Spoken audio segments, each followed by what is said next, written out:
नमस्कार दोस्तों आज की इस वीडियो में हम बात करेंगे काले अंगूर की खेती के बारे में। और आपको मैं बताऊंगा कि आप किस तरीके से काले अंगूर की खेती से एक साल में लाखों की कमाई कर सकते हैं। दोस्तों, अंगूर का नाम लेते ही काफ़ी लोगों के मुंह में पानी आने लगता है, मेरे भी मुंह में आ रहा है। तो दोस्तों, अंगूर का जो रसीला स्वाद होता है लोगों को बहुत ज़्यादा पसंद होता है। और दोस्तों, इसी के साथ अंगूर जो हमारा स्वास्थ्य होता है उसके लिए भी बहुत ज़्यादा लाभकारी होता है। दोस्तों, अंगूर के इन्हीं गुणों के कारण इसकी मार्केट में बहुत ज़्यादा डिमांड होती है, बहुत ज़्यादा वैल्यू होती है। वैसे तो दोस्तों अंगूर के कई ज़्यादा कलर्स होते हैं, लेकिन दोस्तों जो काला अंगूर होता है उसकी मार्केट में बहुत ज़्यादा वैल्यू होती है, वो मार्केट में ज़्यादा प्राइस पे बिकते हैं। इसका मेन कारण होता है दोस्तों, एक तो उनका जो ब्लैक कलर होता है वो लोगों को अट्रैक्ट करता है। दूसरा दोस्तों, आम अंगूर के मुकाबले काले अंगूर में बहुत ज़्यादा गुण होते हैं। इस वजह से दोस्तों ये हमेशा मार्केट में अपनी डिमांड बनाए रखता है। तो दोस्तों, अगर आप अंगूर का बाग लगाने की सोच रहे हैं तो दोस्तों अगर आप काले अंगूरों का चयन करते हैं तो एक फ़ायदे का सौदा होता है। दोस्तों, अंगूर का पेड़ एक बार लगाने से दोस्तों ये आपको 15 से 20 साल तक फसल देता है। और दोस्तों, काले अंगूर इंसान का वजन कम करता है। अगर आप काले अंगूर को खाते हैं तो आपका वेट लूज़ होता है। और दोस्तों, इसी के साथ काले अंगूर की शराब, जैम, जेली और जूस भी बनते हैं। इसीलिए दोस्तों ये मार्केट में सबसे ज़्यादा डिमांड रखता है। इसके कारण दोस्तों मंडी में काले अंगूर की जो डिमांड है वो बहुत ज़्यादा होती है। और दोस्तों, आपने देखा होगा बड़े बड़े सुपर स्टोर्स और जो सुपर मार्केट होते हैं, मॉल्स होते हैं, उनमें जहाँ वेजिटेबल्स एंड फ्रूट्स मिलते हैं उस कॉर्नर पे दोस्तों काले अंगूर की कीमत बहुत ज़्यादा होती है जो हमारे नॉर्मल अंगूर होते हैं उनके मुकाबले। ऐसे में दोस्तों अगर आप काले अंगूर की खेती करते हैं तो ये आपके लिए ज़्यादा प्रॉफिटेबल साबित होगा। दोस्तों, अंगूर की खेती की एक सबसे बढ़िया बात यह है कि आप इस खेती को कहीं भी कर सकते हैं। फिर इस बात से कोई फ़र्क नहीं पड़ता कि आप चाहे कश्मीर में रहते हैं या फिर कन्याकुमारी में या फिर गुजरात में रहते हैं या फिर असम में।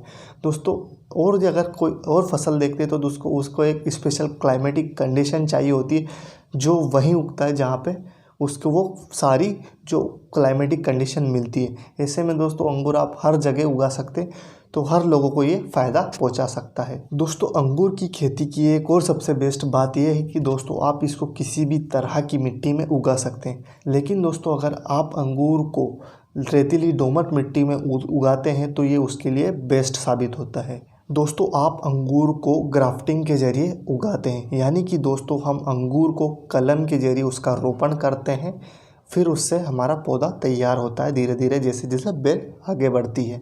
और दोस्तों, जो हमारी कलम होती है उसकी लेंथ 20 से 40 सेंटीमीटर के बीच होनी चाहिए, जो कि आपको बड़ी आराम से आपके पास की नर्सरी में मिल जाएगी। दोस्तों, ग्राफ्टिंग से पहले एक बार आपकी खेत की मिट्टी की जाँच ज़रूर करा लें।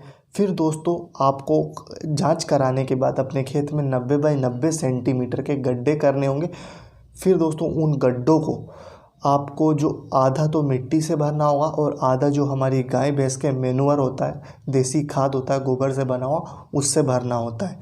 फिर दोस्तों जनवरी का महीना आने पर 1 साल पुरानी जो हमारी कलम होती है, 1 साल पुरानी जड़ वाली, उसको आपको वहाँ पे लगाना होता है, रोपना होता है। दोस्तों, गड्ढों के बीच की दूरी निर्भर करती है कि आप किस प्रकार के अंगूर लगा रहे हैं। तो ऐसे में दोस्तों एक बार आप जहाँ से अपनी कलम लाते हैं उनसे एक बार ज़रूर बात कर ली कि कितनी दूरी पर आपको हमारे गड्ढे करने होंगे खेत में। और दोस्तों रोपने के बाद आपको तुरंत पानी निकालना होगा। दोस्तों, जैसे समय के साथ हमारी बेल बड़ी होती जाएगी उसमें दोस्तों अदर ब्रांचेस फूटने लगेगी। ऐसे में दोस्तों बेल को सही आकार देने के लिए, हमारे पौधे को सही आकार देने के लिए उसकी छटाई कटाई करना बहुत ज़रूरी है। ऐसे में समय समय पर छटाई करते रहें। दोस्तों, एक बार जब हमारी बेल बड़ी होने लगे तो फिर दोस्तों कंक्रीट के खंभों पर तारों को बांधकर, तारों का जाल टाइप बनाकर हमारी जो अंगूर की बेलें होती है उनको उन तारों पर फैलाते हैं, कुछ जो आप इधर फोटो में देख रहे हैं। अब दोस्तों बात करते हैं सिंचाई की। तो दोस्तों नवंबर से दिसंबर के महीने में ज़्यादा आपको सिंचाई की कोई ख़ास ज़रूरत नहीं होती, लेकिन दोस्तों छटाई के तुरंत बाद आपको उसमें पानी निकालना होगा। दोस्तों, हमारे अंगूर के पौधे में, अंगूर के पेड़ में फूल आने से लेकर फल आने तक, पकने तक दोस्तों हमें उसमें पानी की आवश्यकता बढ़ती है। यानी कि दोस्तों मार्च से अब मई के महीने तक आपको पानी की आवश्यकता पड़ेगी। और दोस्तों इन महीने में के बीच में गर्मी ज़्यादा होती है।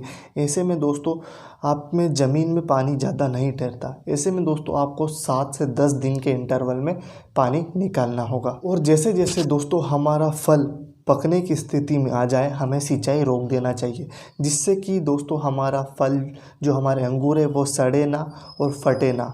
अब दोस्तों बात करते हैं अंगूर की हार्वेस्टिंग की।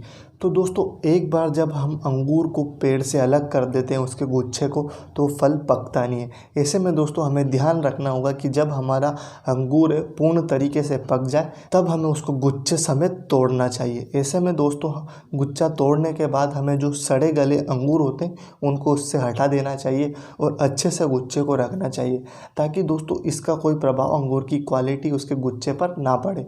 अगर दोस्तों तोड़ते वक्त अगर आप गलती करते हैं तो इसका सीधा इफ़ेक्ट आपकी जो रेट होगा अंगूर का उस पर आएगा। इससे में आपको कम प्रॉफिट होगा। दोस्तों अच्छे से रख रखाव वाले जो बाग होते हैं अंगूर के, उनमें फसल दोस्तों रोपण के 3 साल के अंदर आने लग जाती है और दोस्तों वो फसल कई दशकों तक आती है। दोस्तों हमारे देश भारत में अंगूर की जो एवरेज पैदावार होती है, एवरेज प्रोडक्शन होता है दोस्तों, वो 30 टन प्रति हेक्टेयर से होता है। और दोस्तों अगर आपका जो अंगूर है वो 50 रुपये प्रति किलो भी बिकता है, तो ऐसे में दोस्तों आपको 30 टन के हिसाब से 15 लाख की फसल होगी। और दोस्तों इसमें से अगर 2.5 से 3 लाख का खर्चा भी आता है तो आप आराम से 12-13 लाख इससे बचा सकते हैं। और आराम से दोस्तों 12-13 लाख बड़ा अमाउंट होता है और फ्यूचर के लिए अदर चीज़ों में इन्वेस्ट कर सकते हैं। दोस्तों खेती में सबसे मेन बात होती है कि किसानों के पास एक साथ पैसा नहीं आ पाता है, और आता है जब फसल बेचने के बाद, तो दोस्तों वो खर्चे काटने के बाद बहुत छोटा अमाउंट रह जाता है। तो उस अमाउंट से वो अपनी जीविका चलाएं या फिर कुछ नया काम ट्राई करें। ऐसे में दोस्तों अंगूर की फसल से जो 10-12 लाख रुपए आप कमाते हैं और आपके जो जितने भी कॉस्ट है वो सब हट जाती है, उसके बाद दोस्तों आपके ये रुपए बचते हैं। तो ये आप एक तरीके से फ्यूचर के लिए एक बड़ा अमाउंट है उसको इन्वेस्ट कर सकते हैं, अदर बिजनेसेस में लगा सकते हैं। तो दोस्तों कैसा लगा आपको हमारा ये वीडियो? मैं आशा करता हूँ कि आपको हमारी वीडियो पसंद आई होगी। अगर पसंद आई है तो कृपया कर हमारी इस वीडियो को लाइक करें, चैनल को सब्सक्राइब करें, और सब्सक्राइब करें तो ध्यान रखें कि जो ऊपर वाला घंटी का बटन होता है उसको ऑल कर दें, ऑल पर दबा दें, ताकि हम जब भी वीडियो बनाएं तब आप तक हमारी वीडियो सबसे पहले पहुँचे। दोस्तों मुझे मेरी इंस्टाग्राम ID @प्रताप सिंह दागी पर मैसेज करें। आपका कोई सवाल हो तो मुझे वहाँ पर मैसेज करें, मैं जवाब ज़रूर दूंगा। लेट हो सकता हूँ पर जवाब ज़रूर मिलेगा। और दोस्तों मेरी इंस्टाग्राम ID की लिंक आपको डिस्क्रिप्शन बॉक्स में मिल जाएगी। तब तक के लिए मिलते हैं आपसे अगली वीडियो में। जय हिंद, जय भारत, वंदे मातरम।